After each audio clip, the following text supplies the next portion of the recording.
Hello and welcome everyone. I'm Philip and you are watching Learn TV channel. Our show is dedicated to learning and development and goes live every day, so make sure you join us every morning for new content. Today we're welcoming Mona Abdulrahim-Santl, who is an expert trainer with big experience in training communication skills and customer service, emotional intelligence, NLP, and sales. She has successfully conducted numerous trainings both in large and small organizations. With her known talent in identifying the factors that hinder the positive development of groups and individuals, in our discussion she will elaborate the effect of subconscious mind on performance. Welcome, Mona. It's a pleasure to have you on our show. Thank you, Philip. It's a pleasure to be with you today. Mona, can you introduce us with the topic by explaining what exactly is our subconscious and how does the subconscious mind operate? Well, a lot of people, when they hear subconscious, they're afraid, first of all, and they think, oh, what is that? Is there something that has control over me? I would like to actually take an analogy that many people can relate to nowadays in this day and age, and that's a computer that everybody knows and uses every single day. So if you look at your computer screen, this is basically what we call the conscious mind. This is what we see. This is the behavior that we expose. This is what others see about us and know about us. But here it is. If I open, for example, a PowerPoint presentation on my laptop, that's what I'll see. But what actually produced it? What actually made it? That's the program that is somewhere in the hard drive. And that's the subconscious. That's the unseen part, but that's what actually programs what we see. So everything that we see in our behavior, whether it's interpersonal skills, like, communication that we do, or even performance skills, something that we know or don't know how to do, all of that is somewhere deep inside programmed in our subconscious mind. And when we buy a computer, we'll buy a blank new computer and the hard disk is still empty. And then it's about programming new programs onto it. And that's similar to our mind. When we're born, we're probably like a hard drive, a new hard drive. And then everything that we experience through our parents, through school, the environment that we grow up in, the beliefs that we start acquiring as children, all of these are then programs that will affect us later on. A famous quote by Henry Ford says, "Whether you think you can or think you can't, you're right." I'm pretty sure this quote refers to the subconscious. What's your take on this one? Absolutely, Philip, because, I said that parents and environment, etc., affect us, but also we ourselves affect ourselves a lot. How do we talk to ourselves, right? And all of that is also programming our subconscious mind. So do I want to program my subconscious mind that I can do things? Or do I want to say to myself, I cannot? Now, of course, I'm affected by old programming from the past, but I can override this. And this is all about, when it comes to training and learning and development and self-development, it's about reprogramming ourselves, reprogramming our mind to believe that we can. And then it's only about repetition and repetition and repetition. And everything that we repeat over and over again, we get better and better at. And then it just becomes unconscious and automatic. It's a little bit like driving a car. When you first start, you need to learn and you need to repeat and be conscious about it. And then now when I drive, I'm talking on the phone. I shouldn't be saying that, but I do sometimes. I eat, I drink. And sometimes I reach home and I don't even know how I reached home. And that's because it became automatic. That's because that program is just working on its own. We all know more or less about the subconscious, but is it true that the subconscious mind controls 95% of our lives? Absolutely, absolutely. I mean, if it's 95 or 98 or 94, I don't really know exactly, but it is the major part of our life. And like I said, everything that we once programmed, our subconscious is really lazy. So when we have a program that works well for us, we'll just continue doing it unless we think about if we want to change it. How does our subconscious affect our performance? Oh, well, now we reached what we actually want, right? How are we affected at work specifically? by these programs that we were talking about? Well, I'll give you two examples here. One example is maybe a little bit in interpersonal skills when we want to talk to others. So let's say that as a child, I was laughed at a lot when I spoke. I wasn't allowed to speak a lot in my family or in public. So here now I grow up and I will have difficulties in meetings, for example. I will have difficulties confidently and assertively saying in larger groups what I want to say. So this is one example. The other example is what I use a lot with children. Is problem solving. How many trainings do we do for decision making and problem solving? And let's think about parents. How do most parents, well, solve things for their children? Usually parents give their children advice. They tell them what to do, and they tell them this is the way to do it, and this is what you need to do, 1, 2, 3 steps. They also help their children a lot. I know that this is all very, very well meant. However, what the child does not learn as a child is to solve problems himself. He relies on other people. And that's how, in the future, at work, they will have problems solving problems. Yeah, exactly. Can we alter our subconscious mind to achieve peak performance and gain the results that we want? Definite yes. That's what I say. We can do anything we want because our mind is really, really powerful. And it's so powerful that it's actually conducting our entire performance and our entire interaction with others, our world, basically. I always say our mind is a little bit like a Google search engine or any search engine. So if I want to improve my performance, if I want to change something, I need to change what do I look for and how do I ask myself questions. So let's say I put into the search engine, give me 5 reasons why it is really, really bad to live in Dubai. That's where I live. And the search engine will actually tell me why is it bad to live in Dubai. But if I put into the search engine, give me reasons why Dubai is an amazing place to be in, I will get the results of lists and lists of reasons why Dubai is an amazing place to live in. And that's exactly how our mind functions. The problem is with society that we're very much focused on the negatives. We're very much focused on finding the problems that we have or the weaknesses that we have, and then focusing on them so much.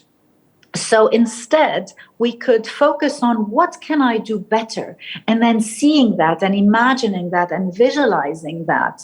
And that's really how we can drive performance. Research shows that only 8% of people who write down their resolutions actually achieve them. How would you comment on this?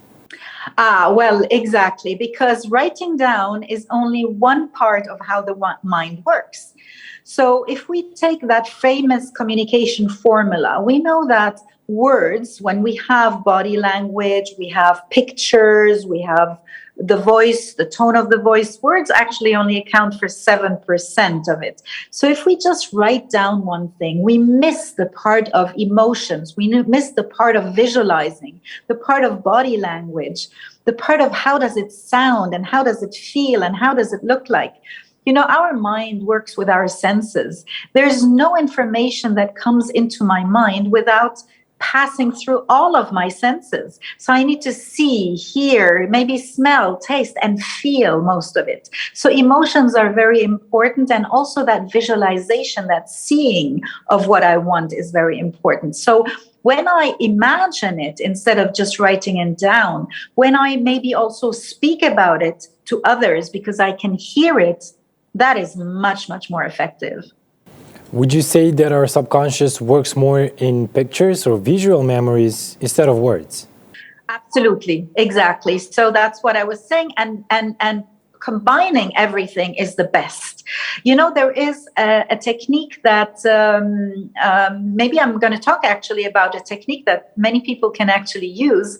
I recommend it to a lot of my clients who want to boost their performance, who want to boost their self-confidence, is stand in front of the mirror at night. And the reason why I say at night is because just before going to sleep, our thoughts, the last thoughts that we have, the last words that we say will sink into the subconscious as we go to sleep. So do that as a last thing before you go to sleep. Stand in front of the mirror and then look at yourself. So you're seeing who you're talking to, and then talk in a loud voice. So you're hearing the words, and then feel what you're feeling, and say to yourself all the amazing things that you have achieved throughout the day.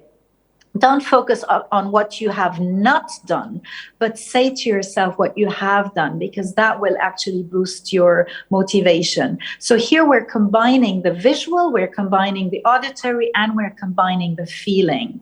Of course, the words are there, but they are said aloud.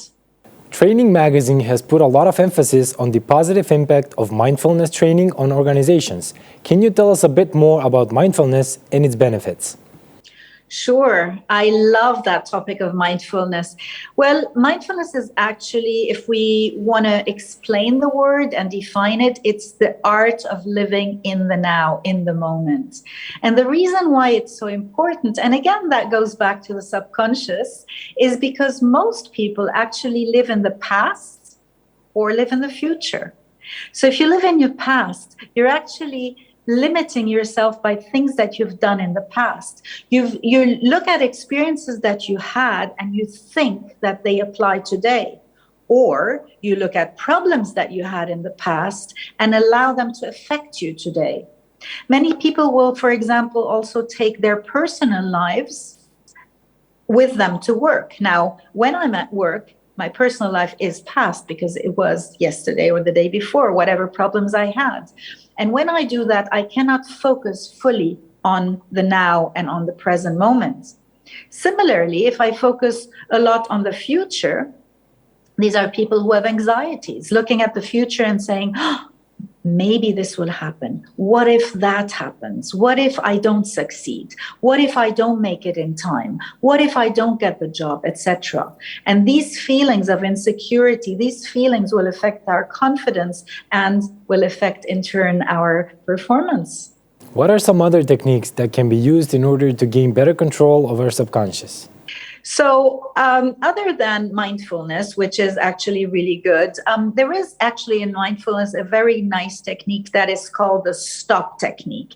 And this is really becoming aware of your actions, becoming aware of your thoughts, becoming aware of your emotions. There is a lot of emotional intelligence in there, and that's also, something that I think every person should develop more, is really becoming aware of why am I not performing as well as I can perform. So that stop technique are actually 4 letters. The first letter, S, is really stop. Stop whatever you're doing for a moment. And maybe, Philip, you can do that for just a moment and stop. Just stop. And then the T is just take a deep breath and just turn your attention towards yourself, towards your body, towards your thoughts. And then we have the O, that means observe. And then observe, what are you actually thinking about? Are you in the now? Are you in the moment? Are you here with me in this interview? Or are you thinking of, oh, what do I need to do this afternoon, or what happened yesterday? And when you observe your thoughts and observe your feelings also, you can regulate them and bring them back to where you are. And then the P of stop is proceed with whatever you're doing.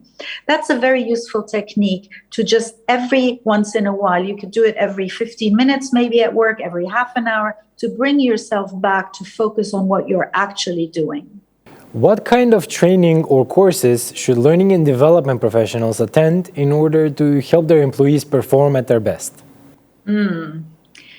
I love your question, Philip. I think there is a major shift between what we used to teach in the past and what is going on now.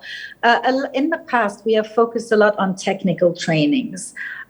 Trainings where you maybe had a recording or a book that you read and learned the skills.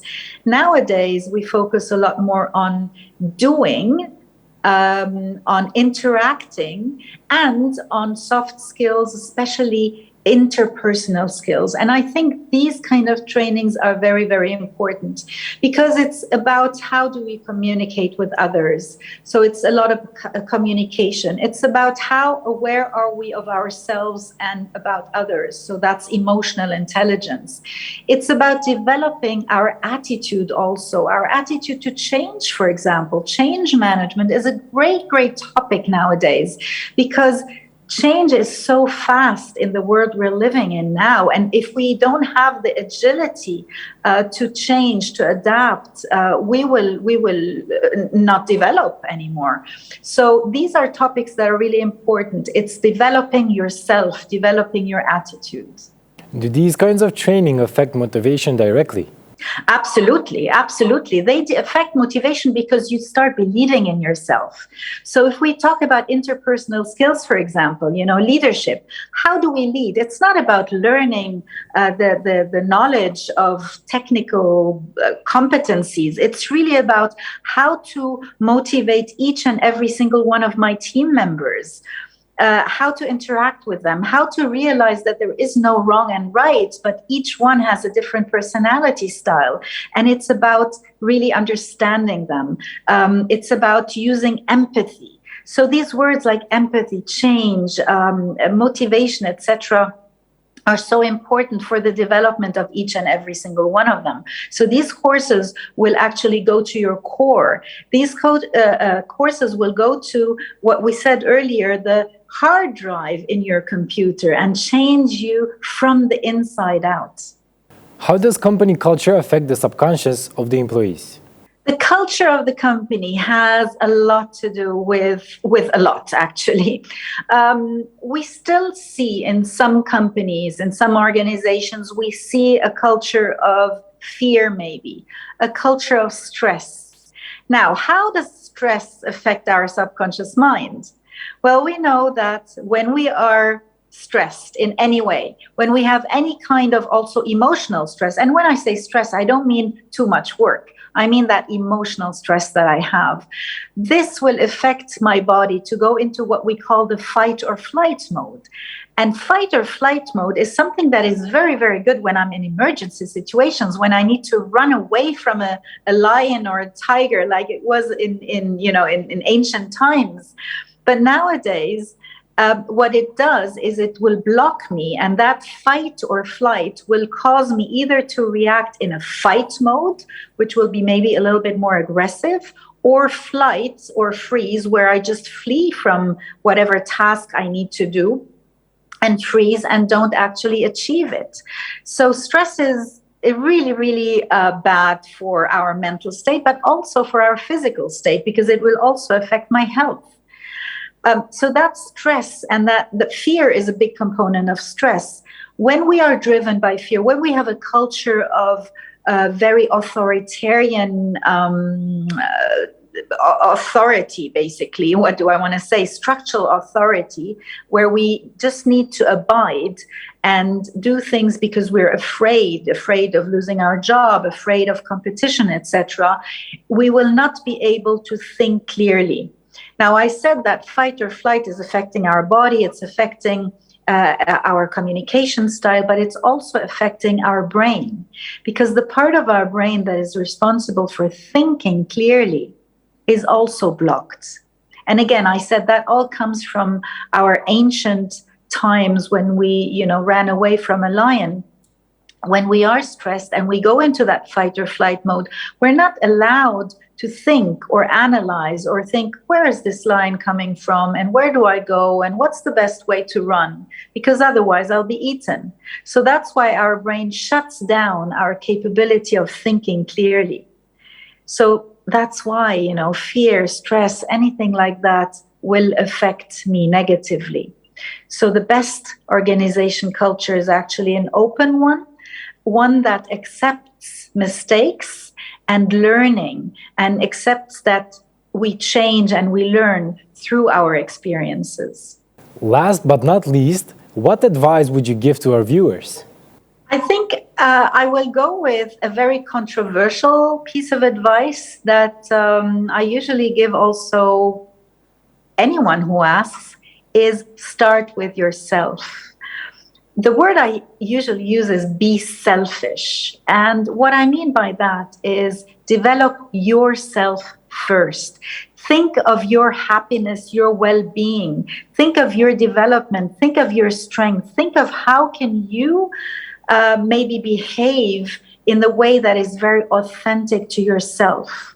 If you are true to yourself, if you care about yourself, you give yourself all the strength, the learning that you need, the development that you need, and also the care that you need, you will automatically not be selfish anymore, because you're showing others and projecting that positivity onto others.